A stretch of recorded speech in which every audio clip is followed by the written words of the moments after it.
Welcome back, everyone. My name is Patrick. You're watching the Oilers Rundown.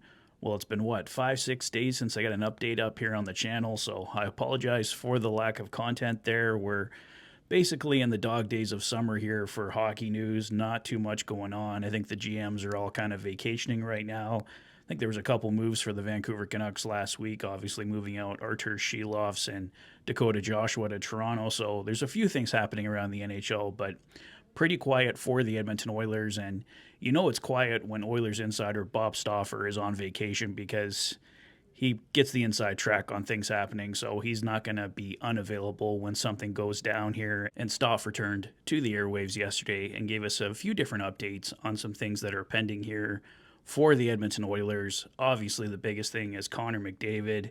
When will he sign? How long will he sign for? Well, Bob Stauffer reiterated again yesterday that he believes 100% that Connor McDavid will get signed this summer, and he expects things to heat up on that front in the first week of August following Leon Draisaitl's wedding. Obviously, Connor's focus will be on his best friend's wedding right now, just enjoying some time off in the summer, training, but expect that to become a focus for both Connor McDavid and the Edmonton Oilers come August. It's basically going to be, Connor, what do you want? How long do you want to sign for? The Edmonton Oilers are going to want to get him locked in, obviously, for the longest amount of time possible. But I'm guessing we're going to see probably a 4-year deal similar to Evan Bouchard. But let's see what happens here in August. Stoff was also saying that we may see some other extensions happen before Connor McDavid, and he lists the names Matthias Ekholm, Jake Wallman, and possibly Brett Kulak as those candidates. We've talked about Ekholm and Wallman as possibilities before, and I believe Brett Kulak's name has also come up as well.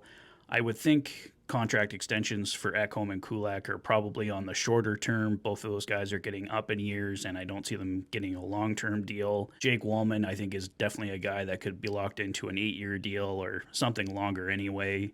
The Oilers really like what they see from Jake Wallman. He's been a great fit with the team, so I expect a longer-term deal for Jake Wallman to get done and probably shorter term for Matthias Ekholm and possibly Brett Kulak. I could see Brett Kulak not getting extended, but he has been a big factor for the Edmonton Oilers come playoff time, so a 1 or 2 year deal certainly wouldn't be out of the question. And looking ahead to next summer, the Oilers may target NCAA star D-man Mac Gadowsky. He's 6'3", 200 pounds, and was one of the top offensive D-men last season as a sophomore. Gadowsky has just transferred to Penn State for the upcoming season. He's definitely a name to keep an eye on, as the Oilers have to go alternate routes to bring in young talent, with an obvious lack of draft picks, with the Oilers always going for that Stanley Cup.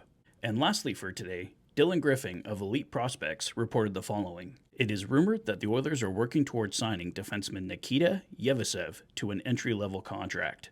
Edmonton selected him in the 6th round of the 2022 NHL Draft, and since then, he's been splitting time between the KHL and VHL. He played his 100th career KHL game this past season.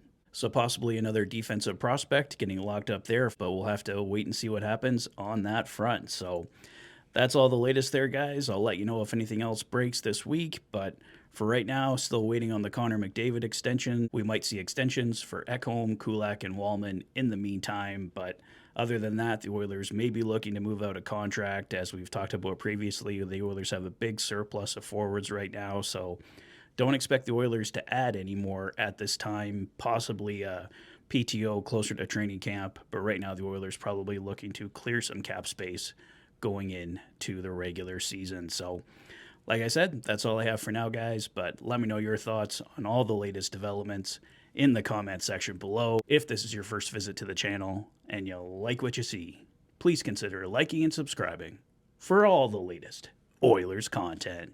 You've been watching the Oilers Fanatic. Thanks for being a fan.